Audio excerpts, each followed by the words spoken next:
You know how important it is to have a website that reflects your brand and captures the eye of your visitors. When your design falls flat, you can feel your audience heading towards that exit. Whether you're building a website for your business or yourself, designing for impact is an essential aspect of the process.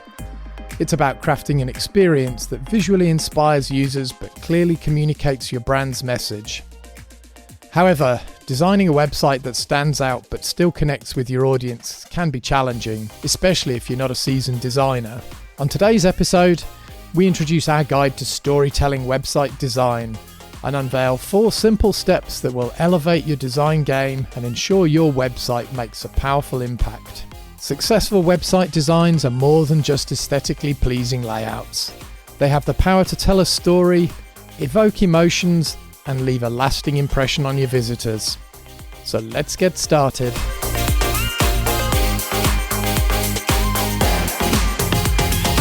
Hi there, and welcome to the Authentic Marketing Podcast in association with Demodia, where we give you actionable advice and help you create marketing that works. I'm your host, Simon Harvey, and I'm joined by my co-host, Daniel Kleber. Hi there, Daniel. Hi, Simon. Hello, listeners. So for the last few weeks, we've been talking about AI and how to use it to support your sales and marketing. But Daniel, this week, you'll be glad to hear I've actually managed to get back to my day job, and I've been working on a couple of new websites with customers, which has been really great. Oh, nice. That's good to hear. I hope they're coming along well. Yeah, it's been good to get back to. You know, I know you're into all the modern AI and things like that, but I still love the more traditional marketing tools like websites, if you can call it traditional. Yeah, one of the most interesting parts of creating a new site for me is the journey of discovery. You know, we go through that with every customer whilst they're planning their site and trying to decide how they want things to look and feel. And this is the part that I really like. I don't know how you go about doing it, but I usually ask them to create a mood board of ideas, you know, containing elements from other websites that they particularly like or dislike. And I always find that really eye-opening. It's a really good exercise to go through to see some of the things that they come back with, both positive and negative. What sort of things do you mean? Have you got any interesting examples that you can share? For sure, yeah. There's a couple of interesting ones that made us laugh in this latest project. I'm not going to give out any names of companies just to protect the innocent, but there's several websites that I must say appeared on the negative board, and they look really terrible. It made us all chuckle. I don't know how well established these companies were, so I'm not going to name them, but it did look just like they'd been given to a student as a project in the background. The pages had no real structure. The colours and images and things were all over the place. There was no consistency inside there, and there was just a mixture of fonts. I think even something pulled out Comic Sans in there somewhere. God, I can't remember the last time I saw that. Yes, I know exactly the sort of thing you mean. I've seen small business sites like that all the time, and I can understand why. You know, they maybe don't have the money or technical skills to make a better site. That's true, yeah. But in the end, it still doesn't look great. Yep, yeah, exactly. Yeah, that's one thing that we did agree, actually, though. You know, sometimes no website is better than a bad website. Even if you've got a well-established small business that's great at what you do, the trouble is these days that the first place any prospects look is your website. And if that site looks terrible, it just reflects on your brand and they see it as a reflection of your overall work capabilities. So, you know, I mean, from your perspective, what makes a good website for you, Daniel? Well, there's definitely one great example that comes to my mind immediately whenever I think of a good design. And I'm talking about Apple's website. Ah, of course, yeah. Specifically, its design and user-friendliness really makes it stand out from others. They kept it relatively simple and plain, but it still communicates what solutions Apple provides for potential customers in a really clear way. Yeah, I agree. They're absolutely the extreme when it comes to budgets, the opposite direction. But, you know, Apple's website really is designed for everybody, you know, whether you're a young digital nomad or, you know, an elderly pensioner that doesn't spend much time on the internet. The design works, the structure works inside there. They've really spent a lot of time thinking about that for sure. That said, though, I mean, Apple does a really great job of this, but design, I think, can go too far in the opposite direction. So another site that came up on this mood board the other day was a site from another web agency. And one of our customers actually really liked it. So we had quite a bit of discussion about this one. Trouble for me was that I'd say they put design before function then. You know, it looked really good. There was lots of interactive elements on the page, you know, some really cool and you know, I'd say really quite unique elements inside there that I hadn't seen before. But when we discussed it, we decided actually it didn't work. And the reason that we decided it didn't work is when I asked everybody to tell me what exactly this company did, how they were going to help them, no one could find the answer to the question. They got lost in the clicks. They were all absorbed in all the fancy whizzy UI elements, but they just couldn't find the information that they needed. So, one warning I'd give you definitely is that whilst unique design is great, that shouldn't come at the expense of clear communication and an intuitive experience. I know exactly what you mean. I really like sites that push the limits and show what can be achieved. But corporate websites need to provide information efficiently. Definitely, yeah. I've seen a lot of corporate websites that look really impressive, but at the end of the day, you don't know what solution they provide. Yeah, and that's exactly my point. Communication is the most important function of a website. Yes. So that said, of course you can communicate on different levels. Plain text is just one way of communicating, but these days with websites, you can use videos, you can use images, there's lots of things within the design of the website that you can use to help you communicate. And you have to align each level of communication to tell users what they want to know, how you can solve their problem. Aligning your communication on all levels makes your online presence strong. Yeah, you've hit the nail on the head there, definitely. A strong online presence is crucial for all businesses these days, whether they're focusing on selling to consumers or to businesses. So the key elements that make up a great website have to be on point, otherwise your competition is going to leave you standing. And earlier this week, I got to sit down and talk with Astea, one of the designers that works here at Demodia. And she talked me through what I thought was really interesting, 4 key elements that every website should focus on that she considers when she's designing a website. So I think listen to this interview. You're going to learn a lot and pick up a lot of good things from my conversation with Astea.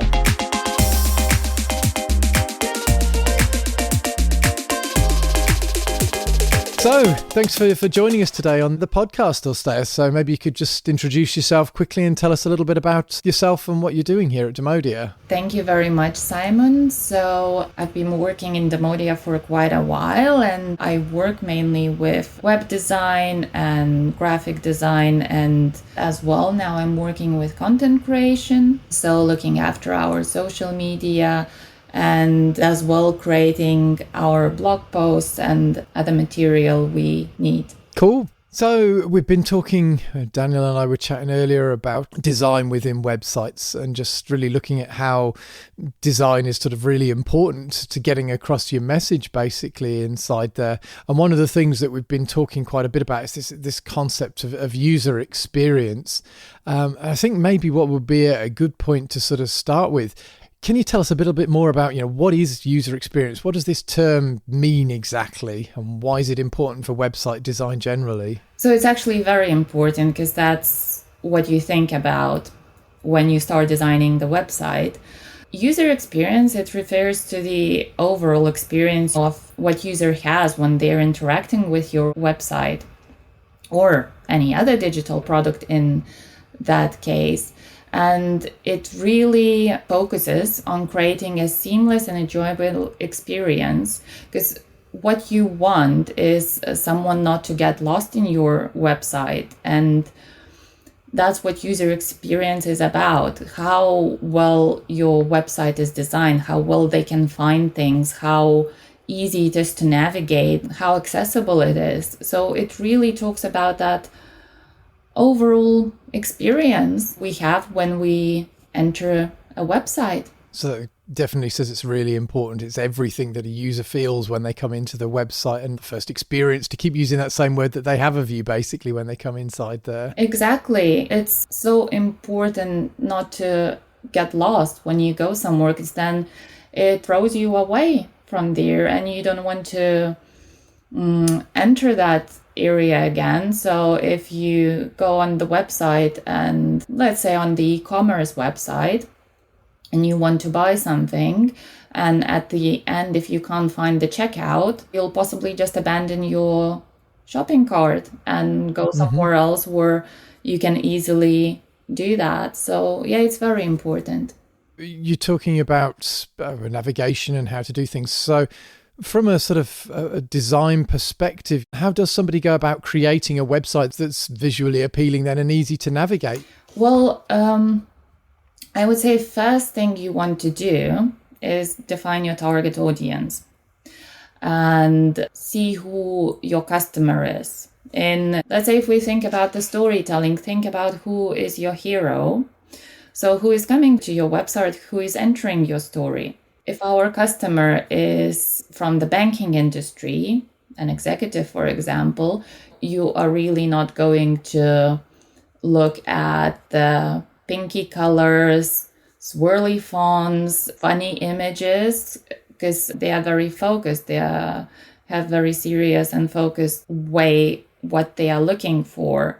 And vice versa, if you, let's say you're renting out the bouncy castles for the parties, you really don't want to go to very dark themes. You don't want to use a lot of black, dark green, dark blue, and really strict fonts. You want to create that celebration on your website already for your customers to experience what they're going to have when they get that bounty castle delivered. They want to have a party, so start that party on your website already. So you want them to take away a feeling from the design of the website, basically, in there that helps them to understand how you're going to transform them. So as you say, a bank would be a much more serious feel inside there, trustworthy feeling, and your bouncy castle would be much more entertainment. It's going to give you a happy child and a happy life or whatever inside. It's going to entertain you, basically, and you want the website to entertain you as well, I guess, then. Exactly. It's all about the emotion at the end of a day. We have on the website all the content, which, explains about the business, explains about the solution. But what really engages the customer is that emotion. And the first thing you get that from is the visual. Imagine going on the date or meeting someone new. The first impression is usually the visual.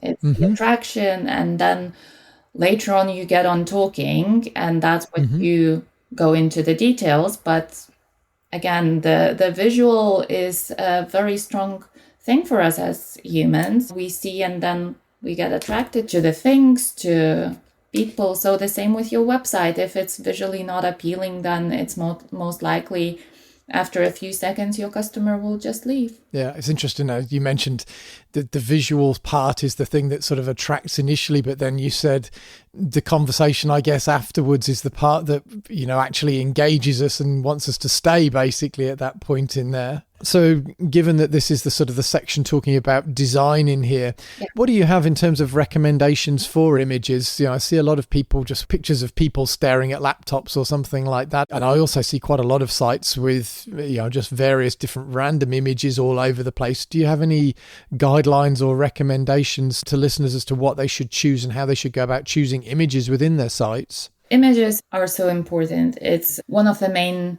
things on your website. Your content, your copy, of course, is very important, but the first thing which catches your eye is images. So what you want is really a very, very consistent theme with your images. Because again, if you have an illustration on one page, the photo on another page, then again, some completely different style photo. When you scroll down the page, somebody will think, am I still on the same website? Am I still looking at the same company? So what you want is really very consistent theme of your images. And then what your images have to show is the transformation. Yeah. So you want to show what the world will look like after they have chosen your solution. You want to show that happy ending, the success story there. And you want with your images to spark that emotion of how they will feel when they choose your solution. So images are really part of that whole storytelling process. I guess that's really an option, or one of the first possibilities you've got, instead of just using words, to use visuals to actually show how you're going to help and what you're going to do in there. Yeah, exactly. On your website, you are sharing your story. You have a storyline. You have a hero, your customer, who has a problem, and you are the guide who guides them to the success, basically. So throughout your website, you want to show that visually. If you have a website which has a lot of visuals, that's when you want to embrace that every section of your story with a relevant image. And of course, you have to think that all of those images are working together, that they are consistent. Cool. So, well, even if we are thinking here about the visual, about the design of the website, but nice colors and pretty pictures is not all. You have to have a really good content on your website, not too much, not too little, but really well laid out, and which tells the story of your business. So you've mentioned storytelling, actually. Maybe you can elaborate on that a little bit more and tell us more about how do you use story, or how do you build story then into the sites that you're creating? So basically, you need a successful storytelling strategy for your website. And one of the ways to do that is to have a wireframe. I would say you really need to have a wireframe. And what we are using is the storytelling framework. And we have the whole set wireframe for the website, which you can basically fill in, and it already guides you what you need to have on the website, what you need to focus on the website. So just for those that aren't familiar, what is exactly a wireframe? So wireframe it's like an essential tool, really, when creating your website design. So it provides like a visual representation of the web page, the structure of the web page, the layout. But it's typically quite simple, black and white or grayscale diagram, basically, which you fill in with your content, with your copy, with your images. And then you can share that around in your organization to align everyone with what that message is. And then you will submit this framework, ideally to your web designer, and then they can create it from there. So it's a little bit like the blueprint that you get, or the CAD drawings that you get when you're building a house or planning an extension or something like that. You need the simple line drawings to start off with before you get into all the fancy 3D renderings of what your actual apartment's going to look like, I guess, in there then. Exactly. It's like your structural planning. So you create the structure for your website. And then you can really easily share that within your organization for anyone else to add to that. And it's a very good way to start building your website and designing your website, because it's actually a very cost and time effective way to do that, because you don't want to start building a website, spend hours and hours on development and design.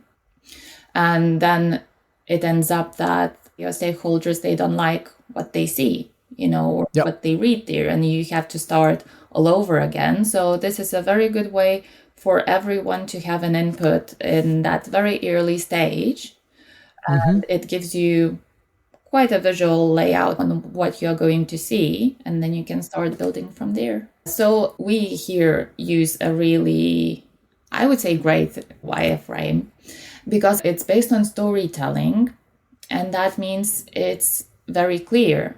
In one web page, you go with your customer through the whole story, and they know what to expect at the end. So everything starts with the hero banner, where you explain what does your customer want. You sort of answer the questions, what do you do? And as well, you talk about how does that make their life easier, their life better. And then you go on to the results your customer wants from you, what the results they are going to get if they are choosing your solution. But it comes to the point in every story where we talk about the problem. Because if there is no problem, then there's nothing to solve. Then, why are you there? So you have to always have this section where you go into the problem. What is the main problem your customer is experiencing? And you give some specific examples of that problem. That includes emotion, because emotion is very, very important here. You need to show them the empathy, and the empathy is very important nowadays in business, because We don't want to be seen just as a customer. We don't want to be seen as someone who just opens up the wallet. We want to be understood and cherished. Yeah, I think that's really important. And I see so many people missing this section or being afraid of including this information on their websites. So many companies just jump straight from that sort of what do we do into all the features that we offer inside there. And they don't include that section, which really talks back to the customer and says, yes, we understand that you have a problem. You know, you wouldn't be coming to us if you didn't have a problem, and connects to them at that sort of emotional level by explaining, yeah, we know you've got this problem and we know that's how you feel because of this in there. And I think that whole empathy and being authentic side of things, as you say, is so important these days. Absolutely. Yeah, exactly. Because you need to go into that problem to show your solution then. So that's the next step, actually, what you're talking about. You show what you believe they deserve. What is that solution you can offer them to answer their problem? And then you list your solutions. You tell your customer about them, about your promises, your guarantees. Then you need to not forget to add in testimonials, because it's very, very important. You need to show the authority as well. And you know where that authority is coming from. Is it your testimonials from your happy customers? Maybe some awards you got for your products. So, you know, it's a lot of ways you can do that, but you need to have a testimonial why your customer needs to trust you. And then it goes on to the plan section. So you need to show them the plan. And what's the plan exactly? So always think about 4 maximum simple steps to show to your customer, to your hero, how you will solve their problem. You need to tell your customers how easy it is to do business with you. So, you know, you have this section, could call it a little diagram, let's say, where you show your exact 3 steps of how they will get on doing business with you. First thing, maybe they need to book a meeting with you.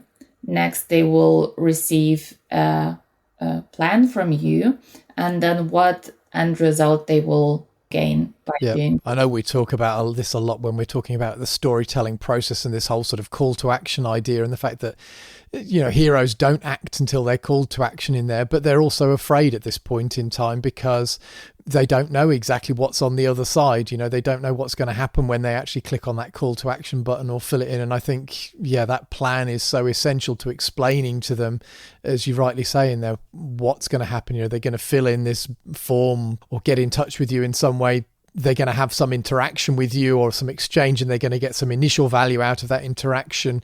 And then, there's going to be some sort of transformation that goes on in there. I think that's so essential to explain with insights, definitely. Yeah, because it makes it clear. They know what to expect and they know what they are getting into. And then one of the last sections is you talk about how does your product or service solve your customer problem. So you can have a bit more copy, a bit more text here.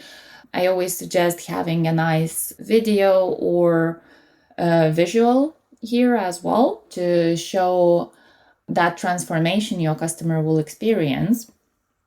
How will it make their life better? If you are selling holiday packages, you want to have a visual of, you know, happy people enjoying the sunset there, because that's what people are looking for. And the final part of your website, it should be the lead magnet, or what other thing we call it is like the transitional call to action.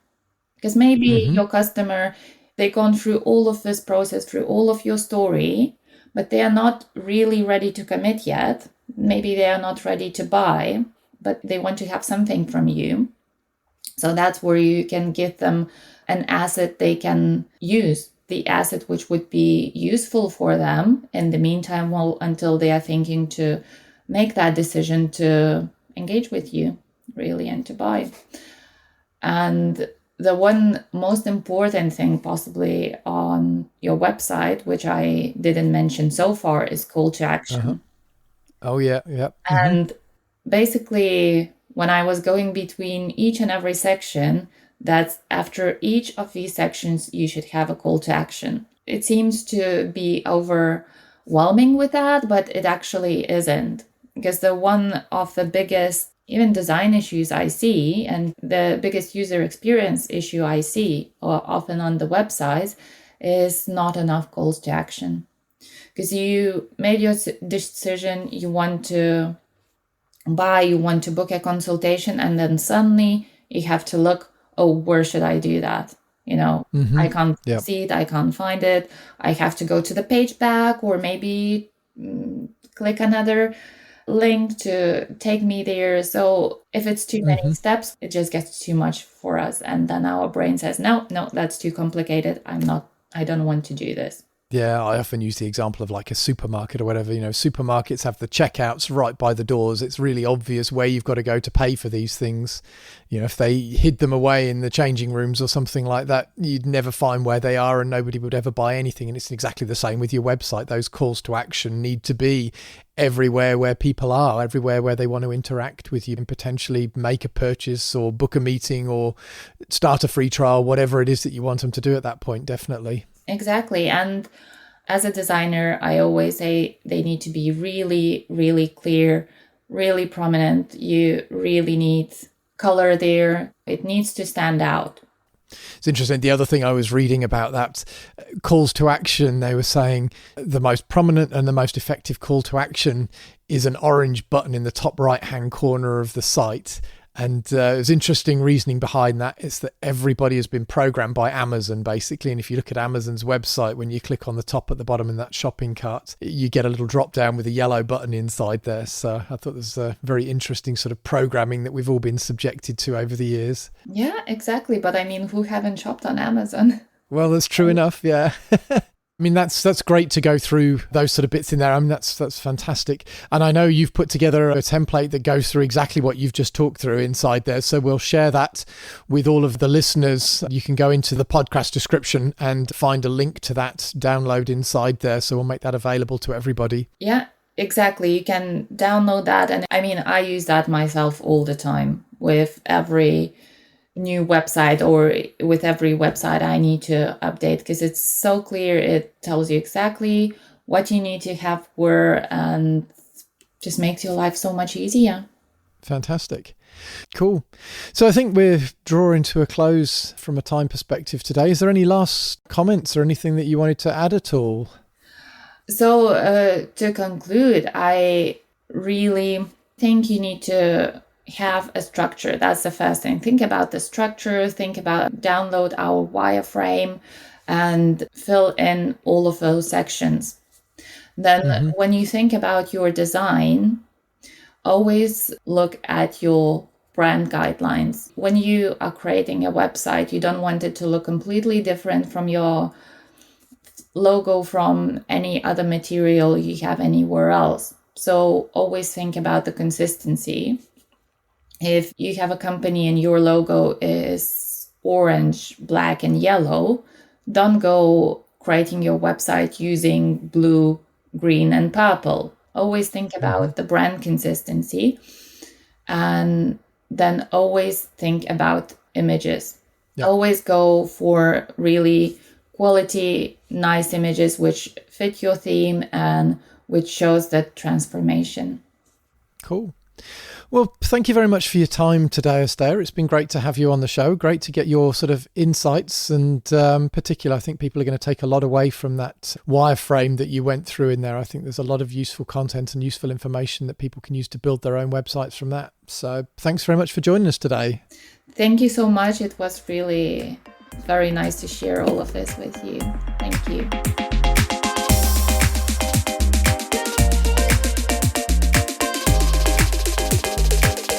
Thanks, Astea, for sharing that knowledge. Yeah, I think that was a really good conversation.